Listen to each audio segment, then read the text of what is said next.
Hi అండి. ఈరోజు మనము మైక్రోసాఫ్ట్ ఆఫీస్లోని పవర్ పాయింట్ ప్రజెంటేషన్లో టేబుల్ని ఎలా ఇన్సర్ట్ చేస్తాము, టేబుల్లో ఉన్న టూల్స్ ఏంటి, ఓకేనా, టేబుల్ని ఎలా మనం క్రియేట్ చేయగలమో ఈ వీడియోలో తెలుసుకుందామండి. ఓకే, ఫస్ట్ మనము MS power point presentation open చేయాలంటే ఆల్రెడీ ప్రీవియస్ వీడియోలు చెప్పాను. సెర్చ్ బటన్లో కానీ లేకుంటే ఆల్ ప్రోగ్రామ్స్లో కానీ మనం సెర్చ్ చేయొచ్చు. ఇలా మైక్రోసాఫ్ట్ పవర్ పాయింట్ అనేది వస్తుంది. 2007 కానీ 2010 ఉంది మన దాంట్లో. ఓకే, 2010ను అలా క్లిక్ చేస్తే మనకి మైక్రోసాఫ్ట్ పవర్ పాయింట్ అనేది ఇలా ఓపెన్ అవుతుంది. ఇక్కడ మనము టేబుల్ని ఇన్సర్ట్ చేయొచ్చు. ఇన్సర్ట్ అనే టూల్స్లో నుంచి టేబుల్ని ఇన్సర్ట్ చేయొచ్చు. మనకి డిఫాల్ట్గా 10x8 అనేది ఉంటుంది. అలా కాకుండా మనకి ఇన్సర్ట్లోనే టేబుల్ని క్లిక్ చేసేసి ఇన్సర్ట్ టేబుల్ అన్నప్పుడు ఒక డైలాగ్ బాక్స్ ఓపెన్ అవుతుంది. Insert table, number of columns, number of rose. Number of columns ఎన్ని కావాలన్నా మనం ఇచ్చుకోవచ్చు. ఓకే, నంబర్ ఆఫ్ రోస్ కూడా ఇచ్చుకోవచ్చు. నేను నంబర్ ఆఫ్ కాలమ్స్ వచ్చేసి 8, నంబర్ ఆఫ్ రోస్ వచ్చేసి 5 ఇచ్చాను. ఓకే, ఇలా మనకు టేబుల్ అనేది విజిబుల్ అవుతుంది. ఓకే, ఈ టేబుల్ని మనం ఇలాగ యారో మార్క్స్ దగ్గర ఎక్స్టెండ్ చేసుకోవచ్చు ఇలాగా, లేదంటే కన్నా విడ్త్ హైట్ అనేది పెంచుకోవచ్చు కూడా. ఓకే, ఇలాగా టేబుల్ను నేను ఇన్సర్ట్ చేసిన తర్వాత ఎప్పుడైతే మనం టేబుల్ని ఇన్సర్ట్ చేస్తామో టేబుల్లో మనకి టేబుల్ యొక్క టేబుల్ టూల్స్ అనేవి మనం విజిబుల్ అవుతాయి, హైలైట్ అవుతాయి. ఈ టేబుల్ టూల్స్లో మనకి డిజైను, లేఅవుట్ రెండు హైలైట్ అవుతాయండి. ఓకే, డిజైన్ అండ్ లేఅవుట్ ఇవి రెండు మనకి విజిబుల్ అవుతాయి ఇక్కడ టేబుల్ డిజైన్లో. ఓకే, టేబుల్ యొక్క థీమ్స్ అనేటివి మనము ఇక్కడ చూస్తాము. టేబుల్స్ని ఎలాగా డిజైన్ చేసుకోవచ్చు. ఓకే, ఇలా వచ్చేసి మనకి కొన్ని థీమ్స్ అనేటివి మనకి ఇక్కడ విజిబుల్ అవుతాయి. ఇందులో ఏదో ఒకటి మనకి టేబుల్ యొక్క స్టైల్స్ని మనము నచ్చినట్టుగా మనము డిజైన్లో ఉన్న స్టైల్స్ని మనం అప్లై చేసుకోవచ్చు. ఇంకా నెక్స్ట్ షేడింగ్లో మనకి షేడింగ్లోకి వెళ్తే కనుక కలర్స్ని కూడా మార్చుకోవచ్చు అండి. డిఫరెంట్ కలర్స్ ఉంటాయి. నో ఫిల్ అంటే కనుక ఏ కలర్స్ ఉండదు. పిక్చర్ని కూడా యాడ్ చేసుకోవచ్చు. ఓకే, నెక్స్ట్ గ్రాడ్లెంట్లో మనకి డిఫరెంట్ టైప్స్ ఆఫ్ గ్రాడ్లెంట్ ఉంటాయి. మనకి లైట్ వేరియేషన్, డార్క్ వేరియేషన్ అనేది ఉంటుంది. నెక్స్ట్ టెక్స్చర్స్ ఉంటుంది. టెక్స్చర్స్లో మనకి ఇలా డిఫరెంట్ థీమ్స్ అనేటివి మనకి ఉంటాయి. దీంట్లో మనకి నచ్చిన దాన్ని మనము టేబుల్లో ఇన్సర్ట్ చేసుకోవచ్చు. అలాగే మనకు ఈ షేడింగ్లోనే మనకి పిక్చర్ను కూడా యాడ్ చేసుకోవచ్చు. ఓకే, పిక్చర్ మనకి ఏదైనా పిక్చర్ని చూస్ చేసుకొని ఇన్సర్ట్ అంటే కనుక ఆ సెల్కి వచ్చేసి మనకి పిక్చర్ అనేది యాడ్ అవుతుంది. లేదు టోటల్ టేబుల్ మొత్తానికి మనకి మన లోగో కానీ లేకుంటే ఏదైనా వాటర్ మార్క్ యాడ్ కావాలి అనుకున్నప్పుడు, ఒక పిక్చర్ యాడ్ కావాలి అనుకున్నప్పుడు షేడింగ్లోనే మనము మొత్తం హోల్ టేబుల్ని సెలెక్ట్ చేసేసుకొని షేడింగ్ను క్లిక్ చేస్తే కనుక మనకి ఇక్కడ చూడండి షేడింగ్ను క్లిక్ చేయాలి. ఓకే, షేడింగ్ను క్లిక్ చేసేటప్పుడు మనం టోటల్ టేబుల్ మొత్తాన్ని క్లిక్ చేయాలి. ఓకేనా, టేబుల్ మొత్తాన్ని సెలెక్ట్ చేసిన తర్వాతనే మనము పిక్చర్ను క్లిక్ చేసుకొని షేడింగ్లో ఇన్సర్ట్ చేస్తే ఇలాగ మనకి టేబుల్ మొత్తానికి మనకు పిక్చర్ అనేది యాడ్ అయిపోతుంది అనమాట. ఓకే, ఇలా పిక్చర్ను యాడ్ చేసుకోవచ్చు. నెక్స్ట్ టేబుల్లోనే మనకి బార్డర్స్ అంటే ఆల్ బార్డర్స్ ఇచ్చుకోవచ్చు.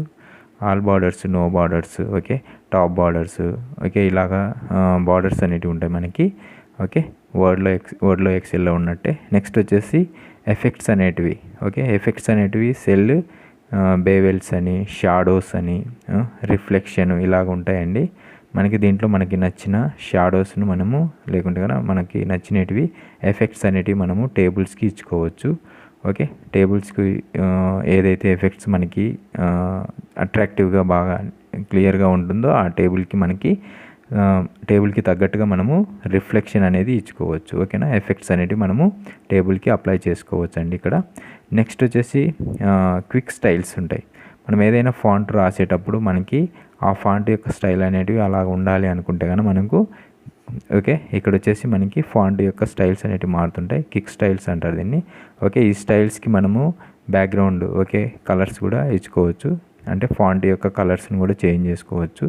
అలాగే నెక్స్ట్ థీమ్ కలర్స్ కూడా చేంజ్ చేసుకోవచ్చు. ఓకే, కలర్స్కి ఏదైతే థీమ్ ఇవ్వాలనుకుంటామో ఆ థీమ్ కలర్స్ని చేంజ్ చేసుకోవచ్చు.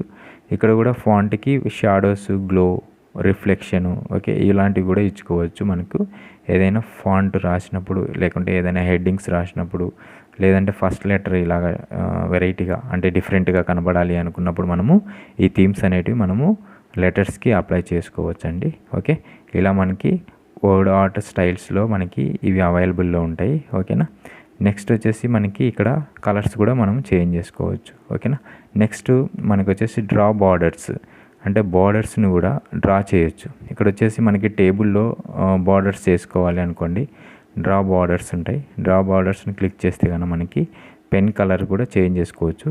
ఏదైనా ఒక దాన్ని క్లిక్ చేసేసి మనము బార్డర్ ఎలా ఉండాలి అనే దాన్ని క్లిక్ చేసేసుకొని మనము బార్డర్ అనేది ఇలా పెన్సిల్ రూపంలో వస్తుంది. అప్పుడు బార్డర్ అనేది ఇలాగే వేసుకోవచ్చు మనము. ఓకే, బార్డర్స్ని వేసుకొని దాని యొక్క కలర్ని కూడా మనము చేంజ్ చేసుకోవచ్చు. ఓకేనా, కలర్ కూడా చేంజ్ అయిపోతుంది. ఇలాగ బార్డర్స్ని మనం వేస్తామండి. ఓకే, నెక్స్ట్ వన్ వచ్చేసి మనకి డిజైన్లోనే మనకి డ్రా టేబుల్ ఉంటుంది. ఓకే, ఇక్కడ వచ్చేసి మనకి ఇంకా పైన థిక్నెస్గా ఉంటుంది. డ్రా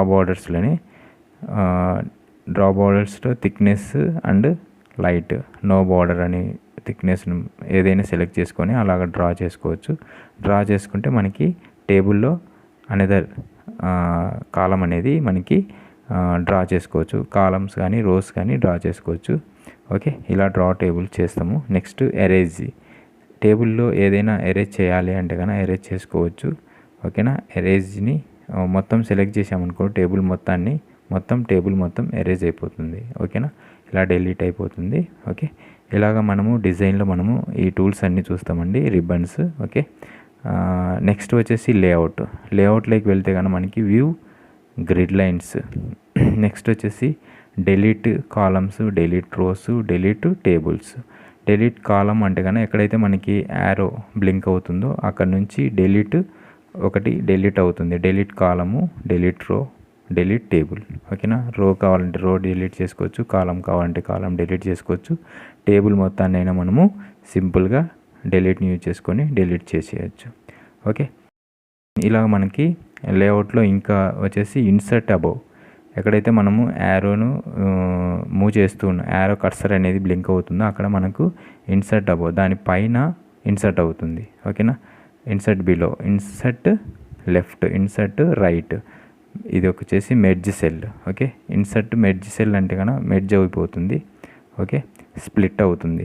మెర్జ్ సెల్ అయింది కదా. ఇక్కడ ఏదైనా సెల్ని స్ప్లిట్ చేయాలి అనుకున్నప్పుడు మనకి ఇక్కడ వచ్చేసి కాలమ్స్, రోస్ ఎన్ని కావాలి అని అడుగుతుంది. కాలం నేను 1, రోస్ 5 అన్నాను. చూడండి, రోస్ 5గా డివైడ్ అయిపోయింది, కాలం అయితే 1 ఉంది. ఓకేనా, ఇలాగ కూడా మనము స్ప్లిట్ అనేది చేయొచ్చు, టేబుల్ని స్ప్లిట్ అనేది చేయొచ్చు. ఓకేనా, ఇక్కడ నెక్స్ట్ వచ్చేసి లేఅవుట్లోనే మనము టేబుల్ యొక్క హైట్ను, విడ్త్, ఓకేనా, హైట్ అండ్ విడ్త్ను ఇంక్రీజ్ చేసుకోవచ్చు అండ్ డిక్రీజ్ చేసుకోవచ్చు. మనకి టేబుల్ యొక్క లెంత్ ఇంక్రీజ్ కావాలి, లేదంటే కనుక హైట్ అనేది ఇంక్రీజ్ కావాలి, విడ్త్ అనేది డిక్రీజ్ కావాలి అనుకున్నప్పుడు మనకు టేబుల్ యొక్క హైట్ను, ఓకే, విడ్త్ను మనము ఇంక్రీజ్ ఆర్ డిక్రీజ్ అనేది చేసుకోవచ్చు అనమాట.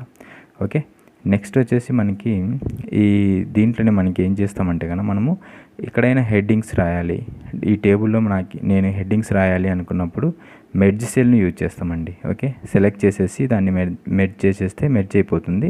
అక్కడ మనము మన టైటిల్ను మనము రాసుకోవచ్చు అనమాట. అక్కడ ఏదైతే మనం టైటిల్ రాయాలి అనుకుంటున్నామో ఆ టైటిల్ను మనము ఆ మెర్జ్ సెల్లో, అంటే టైటిల్ రాయాలి అనుకున్నప్పుడు మనము సెల్స్ను మెర్జ్ చేస్తామన్నమాట. ఓకేనా, మల్టిపుల్ సెల్స్ను కన్వర్టెడ్ ఇంటూ సింగిల్ సెల్గా మనము కన్వర్ట్ చేయడం కోసము మెర్జ్ సెల్ అనేది చేస్తాము. ఓకే, ఇక్కడ మనము స్టైల్స్ ఆల్రెడీ అప్లై చేసాం. మనము ఆ స్టైల్స్ని మనకి మన ఫాంట్కి, లెటర్స్కి ఏదైతే స్టైల్స్ కావాలనుకుంటామో ఇక్కడ స్టైల్స్ కూడా, షాడోస్ కూడా అప్లై చేసుకోవచ్చు. ఓకేనా, ఇది డిజైన్లో ఉంటుంది షాడోస్ అనేటివి. ఓకేనా, ఏదైనా మనము హెడ్డింగ్స్ రాసినప్పుడు లెటర్స్కి కూడా స్టైల్స్ అనేటివి ఇలా మార్చుకోవచ్చు. ఓకేనా, ఇలా స్టైల్స్ అనేటివి మనం మార్చుకుంటామండి. ఓకే, నెక్స్ట్ వన్ వచ్చేసి మనకి షాడోస్. ఓకే, గ్లో ఇచ్చుకోవాలన్నా గ్లో ఇచ్చుకోవచ్చు. ఓకే, కలర్ అనేది మనం చేంజ్ చేసుకోవాలి. బ్యాక్గ్రౌండ్ కలర్ను బేస్ చేసుకొని మనము ఫాంట్ కలర్స్ అనేటివి కూడా మనము చేంజ్ చేసుకోవాలి. ఏదైతే మనకి బాగా విజిబుల్ అవుతుందో ఆ దాన్ని చేంజ్ చేసుకోవాలి. ఓకే, టేబుల్లో డేటా అనేది మనకి సెంటర్లో ఉండాలి. ఓకేనా, మిడిల్లో ఉండాలి, టాప్లో ఉండకూడదు, బాటంలో ఉండకూడదు, మిడిల్లో ఉండాలి అనుకున్నప్పుడు మనకు అలైన్మెంట్ అనేది చేసుకోవాలి. అలా చేసుకుంటేనే మనకి టేబుల్లో డేటా అనేది క్లియర్గా విజిబుల్ అవుతుంది, క్లియర్గా కనబడుతుంది. ఓకేనా. ఓకే, నెక్స్ట్ వచ్చేసి టెక్స్ట్ డైరెక్షన్స్ అనేటివి ఇస్తాము. యాక్చువల్గా డైరెక్షన్స్ మనకి లెఫ్ట్ రైట్, ఓకేనా, హారిజంటల్గా వర్టికల్గా ఇలాగ ఇవ్వాలి అనుకున్నప్పుడు మనకి టెక్స్ట్ డైరెక్షన్స్ అనేటివి యూజ్ చేస్తామండి. మనము ఏదైనా స్కూల్ రిలేటెడ్ ఏదైనా టైం టేబుల్ క్రియేట్ చేసినప్పుడు లంచ్ బ్రేక్ అని ఇస్తూ ఉంటాము. ఓకేనా, లేదంటే బ్రేక్ అని ఇస్తుంటాము. ఓకేనా, ఇలాంటప్పుడు మనకి ఆ సెల్లో అన్ని సెల్స్ని మెర్జ్ చేసేసి మనకి లంచ్ బ్రేక్ అని లేదంటే బ్రేక్ అని ఇస్తూ ఉంటాము. అలాంటి సిచ్యువేషన్లో మనకు ఇక్కడ డైరెక్షన్ అనేటివి టెక్స్ట్ యొక్క టెక్స్ట్ డైరెక్షన్ను మనము ఇక్కడ చూజ్ చేసుకుంటాం అనమాట. ఇలాగ మనము క్లియర్గా మనము ఒక టేబుల్ని క్లియర్గా క్రియేట్ చేయడం కోసం మనకు టెక్స్ట్ డైరెక్షన్ అనేది యూజ్ఫుల్ అవుతుంది. ఇంకొకటి వచ్చేసి సెల్స్ యొక్క మార్జిన్ కూడా సెట్ చేసుకోవచ్చు. ఓకే, మనము ప్రింట్ తీయాలి అనుకున్నప్పుడు మార్జిన్స్ను సెట్ చేసుకుంటామండి. ఓకే, ఇలాగ మనము టేబుల్ను క్రియేట్ చేసేసి దానికి థీమ్స్ అనేటివి అప్లై చేసుకోవచ్చు. ఇవన్నీ ఎప్పుడైతే మనము టేబుల్ని ఎప్పుడైతే ఇన్సర్ట్ చేసామో అప్పుడు మనకు టేబుల్ టూల్స్ అనేటివి డిజైన్ లేఅవుట్స్ 2 హైలైట్ అవుతాయి. అప్పుడు మనము డిజైన్ లేఅవుట్లో ఈ చెప్పిన థీమ్స్, ఓకే, ఇక్కడ డిజైన్ లేఅవుట్లో మనము కావాల్సినటువంటి చేసుకోవచ్చండి. ఇంకొకటి ఇక్కడ ఏంటంటే ఒక చిన్న యానిమేషన్ అనేది ఇచ్చుకోవచ్చు. మనము యానిమేషన్లోకి వెళ్ళేసి టెక్స్ట్కి కానీ లేకుంటే కానీ ఇమేజెస్కి కానీ లేకుంటే యానిమేషన్ అనేది సింపుల్గా నేను ఇప్పుడు ఈ టేబుల్కి ఇచ్చాను. ఓకే, నెక్స్ట్ వీడియోలో మనము ఫాంట్స్కి లెటర్స్కి ఎలాగా యానిమేషన్ ఇవ్వాలో నెక్స్ట్ వీడియోలో తెలుసుకుందాం. Thank you viewers, please subscribe our channel. Thank you, by.